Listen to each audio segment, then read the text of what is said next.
નર્મદા જિલ્લાના અંતરિયાળ વિસ્તારમાં આવેલ દેડિયાપાડા તાલુકાના મંડાળા ગામે પીવાના પાણીને લઈને મહિલાઓ ત્રાહિમામ પોકારી ઉઠી છે। આ વિસ્તારમાં મંડાળા ગામના ટેકરા ફળિયામાં પીવાના પાણીને લઈને મહિલાઓ છે તેઓ વહેલી સવારે અને રાત્રે મોડે સુધી લાઇનમાં રહેવા માટે મજબૂર બની છે। મહત્વની વાત કહી શકાય કે આ વિસ્તારના નેતાઓને નહીં પરંતુ એક સામાજિક કાર્યકરને આ મહિલાઓ દ્વારા રજૂઆત કરવામાં આવી હતી। આપણી સાથે એ સામાજિક કાર્યકર છે, એમની સાથે વાત કરીશું। શું નામ છે આપનું? મહિલાઓ દ્વારા શું રજૂઆતો કરવામાં આવી હતી? આપ એ સ્થળે ગયા છો, સ્થળ મુલાકાત કરી છે આપે, શું ત્યાંની પરિસ્થિતિ છે? શું નામ આપનું? મારું નામ સર્જનભાઈ વસાવા છે। તો મંડાળા ગ્રુપ ગ્રામ પંચાયતના ટેકરા ફળિયામાં છેલ્લા 10થી 15 વર્ષથી પાણીની ખૂબ તંગી પડી રહી છે, જેથી આજે ગામની મહિલાઓ તેમજ ગામના યુવાનો દ્વારા મને ટેલિફોનિક સંપર્ક કરીને પોતાની વેદનાઓ ઠાલવી હતી।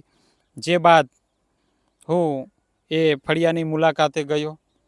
જે ટેકરા ફળિયું છે ત્યાંની લગભગ 50થી 100 જેટલા ઘરોની મહિલાઓ ત્યાં પાણી ભરવા માટે આવી રહી છે અને હાલ ખૂબ જ ગંભીર પરિસ્થિતિ છે, કેમ કે 10થી 15 વર્ષથી પાણી માટે મહિલાઓ વલખા મારી રહી છે।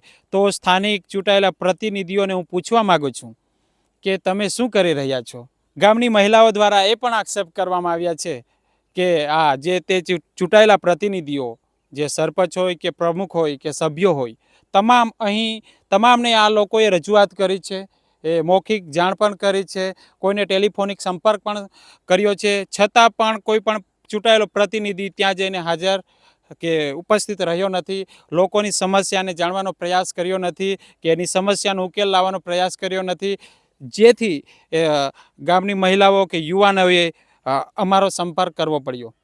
આથી અમે ત્યાં જઈને આ પરિસ્થિતિનો જાણવાનો પ્રયાસ કર્યો અને ઉકેલ લાવવાનું આશ્વાસન એમને અમે આપ્યું।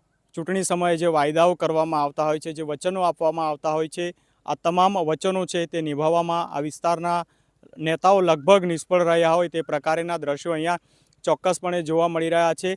બીજી તરફ જે નર્મદા જિલ્લાના દેડિયાપાડા તાલુકાના જે મંડાળા ગામ છે, ટેકરા ફળિયામાં જે પ્રકારે અત્યારે પરિસ્થિતિનું નિર્માણ થયું છે, પીવાના પાણી માટે પણ વલખા મારવા પડી રહ્યા છે, ત્યારે આ વિસ્તારના ચૂંટાયેલા પ્રતિનિધિઓ માટે ચોક્કસથી તેમની કામગીરી ઉપર સવાલો ઊભા થઈ રહ્યા છે। પરંતુ હવે જે સામાજિક કાર્યકર્તાને તેમના દ્વારા રજૂઆતો કરવામાં આવી છે તેનું શું નિરાકરણ આવે છે તે જોવું રહ્યું।